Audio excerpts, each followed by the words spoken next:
Ei, pessoal.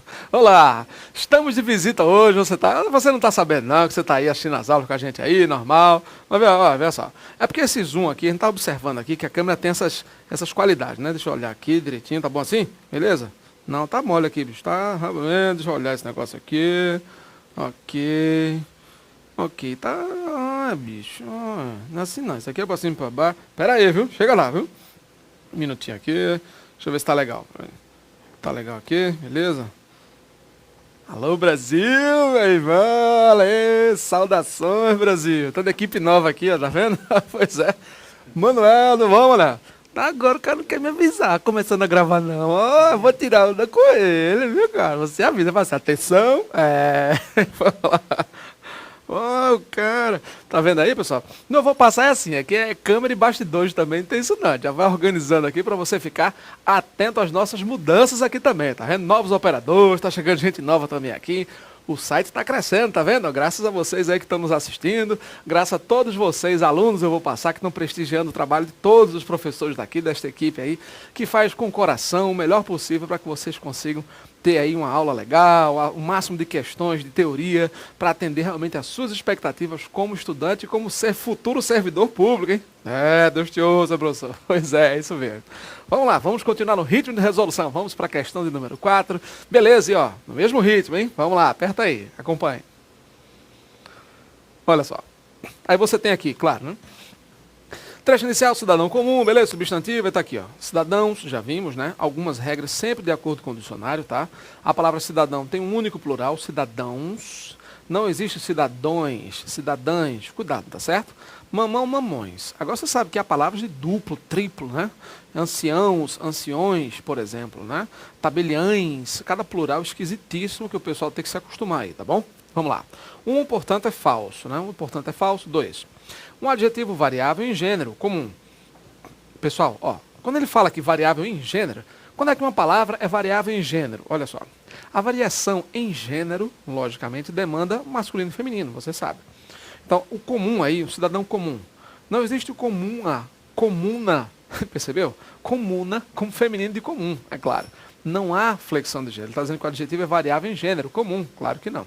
Tá? Então, nesse contexto aí, é variável em número. Comum, comuns, só. Então, a palavra comum tem variação em número e não em gênero. Item 2 também é falso, tá certo? Vamos continuar, veja aí. Olha só. No item 3, um adjetivo variável em número. Aí tá tranquilo, né?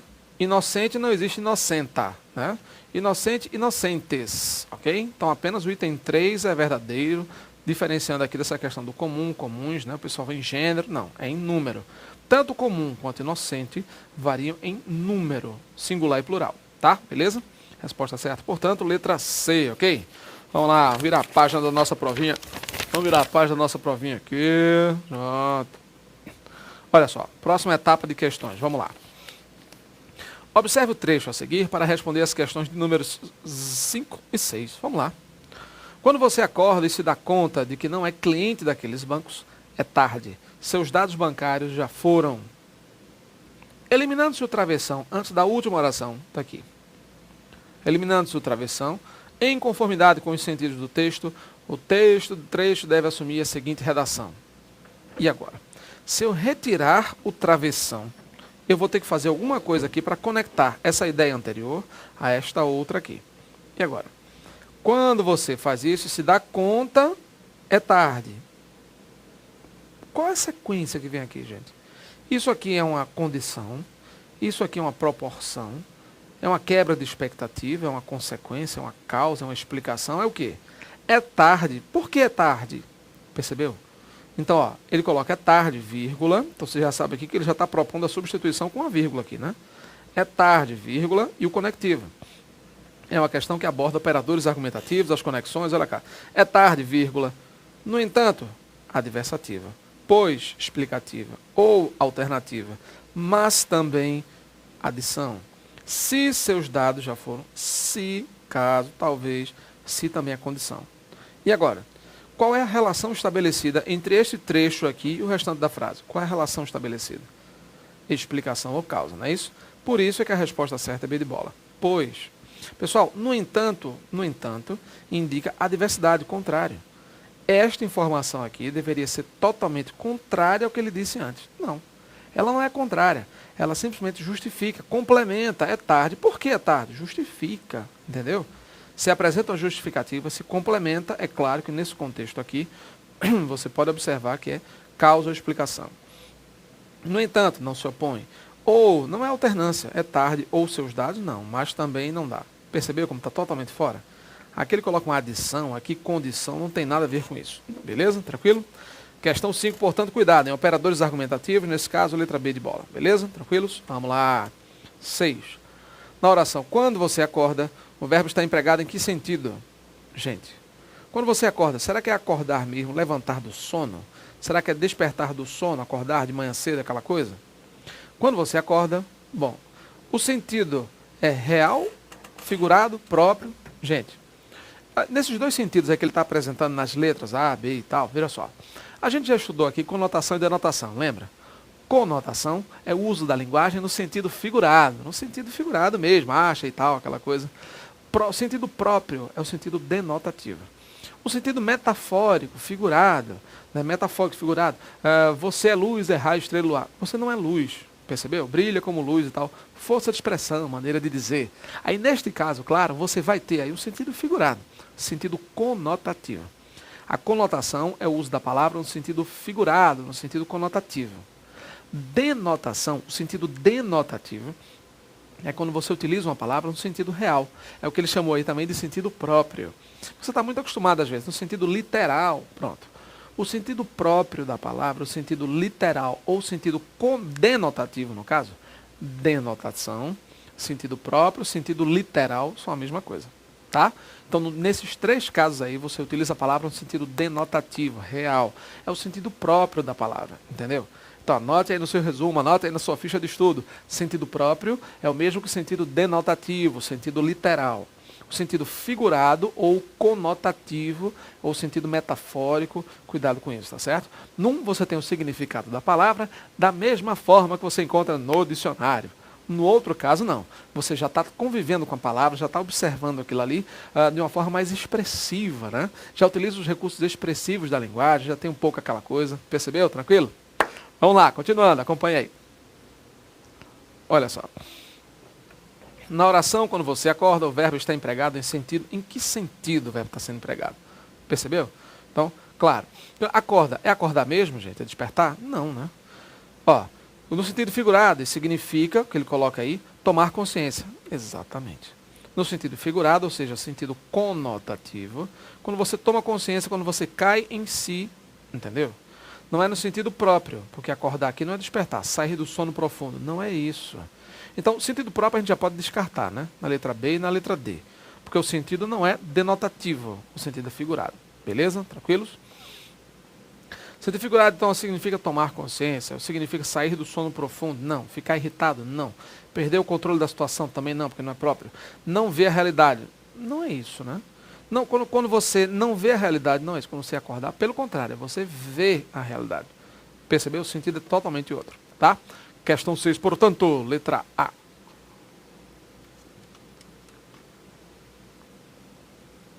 Olha só.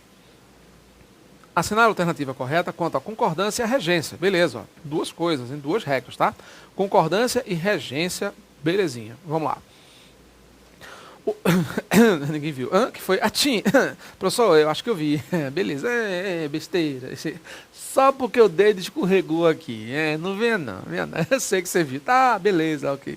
Vamos voltar. Volta aí, vai. Acompanha. Olha só. Aí você tem aí.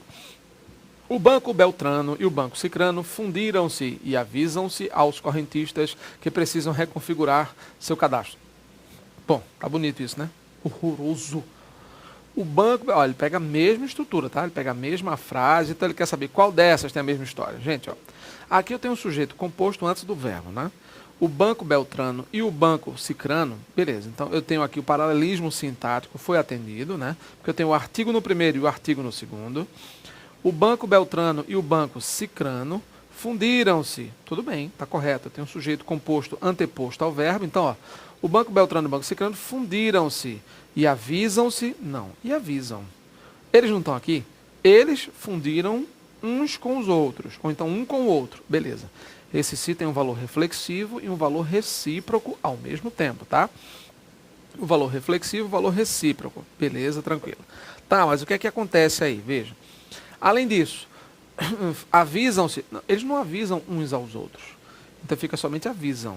E avisam os correntistas que precisam reconfigurar seu cadastro. Bom, que os correntistas, precisam reconfigurar seu cadastro, certo?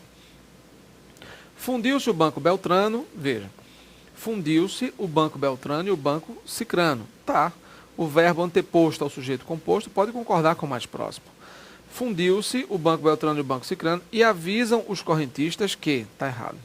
Pessoal, o verbo avisar, ele está num grupo de regência bem interessante. É a mesma regência do verbo informar, do verbo avisar, prevenir, advertir, notificar, certificar, cientificar. Esses mesmos verbos admitem objeto direto de pessoa ou coisa e admitem objeto indireto também de pessoa e coisa. Como assim? Informe os alunos sobre os prazos. Está correto. Quem informa, informa alguma coisa a alguém. Então você já sabe. Informe os alunos dos prazos, ou sobre os prazos. Você pode dizer isso. Mas você também pode dizer informe aos alunos. Veja, agora você já tem um caso de objeto indireto, pessoa. Informe aos alunos os prazos. O mais importante é você sacar o seguinte, no contexto da regência. Se eu tenho um verbo transitivo direto e indireto, aquele verbo que exige duplo complemento, lembra? Se eu tenho um verbo como esse, é muito importante que você saque. Uma resposta é objeto direto, outra resposta é objeto indireto. Mais adiante, há verbos que podem exigir objetos diretos e indiretos, como pessoa ou como coisa. É indiferente, contanto que você respeite. Se um cara é objeto direto, ele não terá preposição. Ele não terá o menor termo, a menor cara de termo preposicionado ou de termo pronominal com cara de indireto. Se o objeto é indireto, eu posso usar lhe, termos preposicionados, fique muito atento. Só nessa frase que eu falei, veja só. Informe, verbo informar, a quem? Informe o quê? Informe os prazos aos alunos. Nessa frase você percebeu que não tem mudança nenhuma, tudo tranquilo. Informe os prazos aos alunos. Legal. Agora eu posso dizer também assim, por exemplo, informe os alunos dos prazos. Percebeu a diferença agora? Eu só fiz trocar a posição da pessoa com a coisa e coloquei a preposição no outro agora. Eu posso informar os prazos ou posso informar os alunos. Não tem problema algum. Só que no outro complemento, se esse aqui eu não usei preposição, eu tenho que usar para o outro. Eu posso informar dos prazos ou sobre os prazos, ou então posso informar aos alunos. O que você escolher, você pode trocar à vontade. Veja só. Você pode trocar à vontade, pessoa ou coisa. Pessoa pode ser objeto direto ou indireto. Coisa pode ser objeto direto ou indireto. Porque existe um pouco aquele estigma, e eu já vi muitas gramáticas fazendo isso. Assim, tentando fazer com que o aluno creia, com que ele acredite, que somente pessoa pode ser indireto. Não, objeto indireto só pode ser com pessoa. Não tem nada disso não, hein? É só pessoa não, cuidado com esse negócio. Eu posso ter objeto indireto para pessoa ou para coisa. A turma às vezes dá aquela pitolada, aquela congelada ali, perde o foco e aí já viu, é complicado. No caso do verbo avisar, nesta frase, ele coloca, avisou, deixa eu ver, avisam os correntistas que precisam reconfigurar. Veja, ele colocou nesta frase da letra B, dois objetos diretos. Avisou os correntistas que precisam. Vamos ver a frase, acompanha aí. Olha só o que ele fez. Diz assim, avisam os correntistas que precisam. Não. Eu aviso os correntistas de que eles precisam reconfigurar. Ou então eu aviso aos correntistas que eles precisam reconfigurar. Entendeu agora a diferença? Então, o verbo avisar pode ter objeto direto para pessoa ou para coisa. Ele pode ter objeto indireto também para pessoa ou coisa. É isso que você tem que ficar realmente, é para isso, né? Você tem que não descuidar dessas coisas. É nisso que você tem que estar bastante atento. Tá? Beleza? Então, ó, avisam os correntistas de que precisam, ou avisam aos correntistas de que precisam. Muito cuidado com isso, gente. E detalhe, viu? Isso aí, de uma forma ou de outra, essa mesma regra de regência vale para um grupo imenso de verbos. Anote aí no seu resumo. Informar, avisar, prevenir, advertir, notificar, certificar e cientificar. Todos esses verbos que eu acabei de falar têm esse mesmo procedimento de transitividade. Eles aceitam a mesma coisa. Objeto direto e objeto indireto. Um para pessoa ou coisa, ou vice-versa. É só ficar atento aos pronomes. Posso dizer, informaram-lhes tudo. Ou então, informaram-nos de tudo. Entendeu a diferença agora? Ou então, informei-o tudo. Informei-lhe tudo. Aí o cara fala, e aí, qual dessas duas frases estaria correta? Qual delas está errada? Na próxima aula eu conto. Até lá.